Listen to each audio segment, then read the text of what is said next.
இயக்குனர் மது ஆனந்த் இயக்கத்தில் ஆர்யா, கௌதம் கார்த்திக், மஞ்சு வாரியர்னு பல பேர் நடிக்கக்கூடிய ஒரு ஸ்பை த்ரில்லர் ஆக்சர் தான் மிஸ்டர் எக்ஸ் திரைப்படம். இந்த படத்தோட விமர்சனம் எப்படின்னு பார்ப்போம். இந்தியா, அமெரிக்கா சேர்ந்து நந்தாதேவிங்கிற இடத்துல நியூக்ளியர் டெஸ்ட் பண்ணுறாங்க. அந்த இடத்துல ஒரு பனிச்சரிவு நடக்கிறதுனால அந்த டிவைஸ் அங்கேயே தொலைஞ்சு போகுது. இதை பல வருஷம் கழிச்சு ரஷ்யாவும் பாகிஸ்தானும் சேர்ந்து ஒரு திட்டம் போட்டு எடுத்துடுறாங்க. அந்த நேரத்தில் தான் முன்னணி ஏஜென்ட்டாக இருக்க சரத்குமார் அவங்களை கொண்டுட்டு அந்த டிவைஸை கைப்பற்றிருக்காங்க.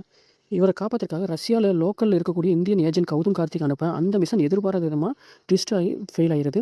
இதனால் இந்தியா சென்னையில் இருக்கும் ஒரு ஏஜென்ட்டாக ஆர்யா மற்றும் அவர் டீமுக்கு ரஷ்யா சென்று சரத்குமார் மற்றும் அந்த நியூக்ளியர் டிவைஸை கைப்பற்ற ஆர்டர் வருது.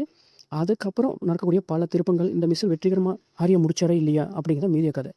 ஆர்யா கண்டிப்பாக இவர் தான் ஏஜென்ட் அப்படிங்கிற அளவுக்கு 6 அடி உயரமும் முதல் காட்சியிலிருந்து தண்ணியிலிருந்து எந்திரிக்கும் போதே மிரள வைக்கிறாரு. ஆக்ஷன் காட்சியெல்லாம் செம்மையாக இருக்குது. கௌதம் கார்த்திக் இதுவரைக்கும் தன்னுடைய திரைப்பயணத்தில் செய்யாத கதாபாத்திரம். அவரும் பெரிய ஆளட்டம் இல்லாமல் நீட்டாக செஞ்சு கொடுத்துருக்காரு.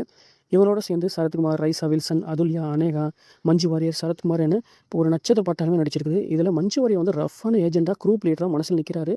அதுலேயும் முக்கியமாக கிளைமேக்ஸ் காட்சியில் அவர் பண்ணக்கூடிய விஷயங்கள் செம்மையாக இருக்குது. ஒரு ஏஜென்ட் ஸ்பை த்ரில்லர் படம் அப்படின்னாலே சண்டை காட்சி, டெக்னாலஜி, சீட்டு சேசிங் சீனு இந்த மாதிரி தான் நமக்கு ஞாபகம் வரும். அதை முடிஞ்ச அளவுக்கு நல்லா கொடுக்க முயற்சி பண்ணியிருக்காரு டைரக்டர் மனு ஆனந்த்.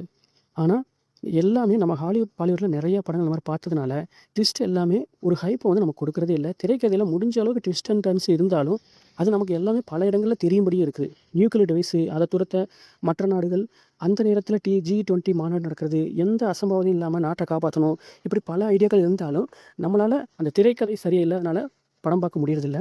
டெக்னிக்கலாக படம் ரொம்ப ஸ்ட்ராங்காக இருக்குது. ஒளிப்பதிவு, இசை எல்லாமே நல்லா இருக்குது.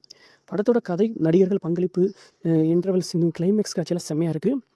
ஆனால் சுவாரஸ்யம் இல்லாத திரைக்கதை தான் படத்துக்கு மிகப்பெரிய பலவீனம்.